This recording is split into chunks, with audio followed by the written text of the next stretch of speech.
I'ma hold it to you, I'ma hold it to you, Ahoma. I'ma hold it to you, I'ma hold it to you, Ahoma. Ola ke sanga ba Dubaya, I'ma hold it to you, Ahoma. lo wanke sanga ba Chomaya, I'ma hold it to you, Ahoma. warri ke safuna ngobaya, I'ma hold it to you, Ahoma. nulede da kuno galeya, I'ma hold it to you, Ahoma. martibora irresokaya, I'ma hold it to you, Ahoma. butut bor dulo dukaya, I'ma hold it to you, Ahoma. el mesifu jade kutaya, I'ma hold it to you, Ahoma. I'ma hold it to you, Ahoma. I'ma hold it to you, Ahoma.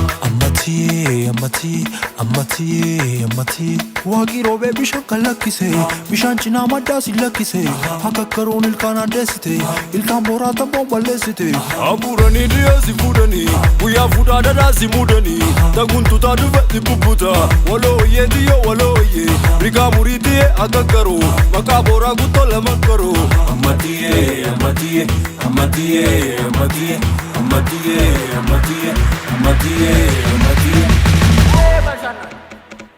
Oh bashanana, Boram bashanana, oh bashanana, Dikamba shanana oh bashanana, Gudam bashanana, oh bashanana, Olamba shanana oh bashanana, Kurma bashanana, oh bashanana, Dalamba shanana oh bashanana, tabata chafara, oh bashanana, Jilti dandambala oh bashanana, Tolfana nakana oh bashanana, Yonamni rabbashi oh bashanana, Milisha dawala oh bashanana, bashanana, oh bashanana, bashanana, oh bashanana, bashanana, oh bashanana, eh bashanana.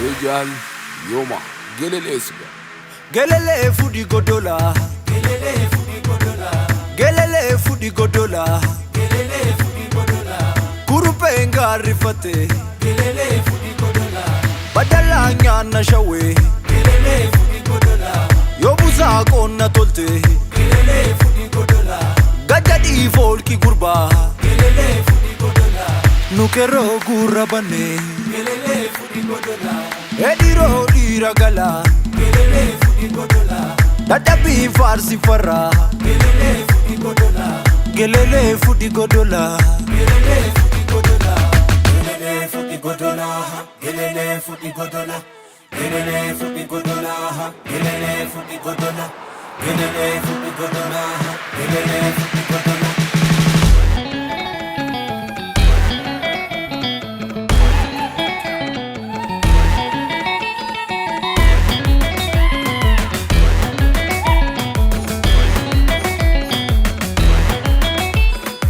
Diko bahe go fare filate, shubedu nande gar samarate, oma gaya chida denu bines, mira mida dishagenu alals. Diko bahe go fare filate, shubedu nande gar samarate, oma gaya chida denu bines, mira mida dishagenu alals.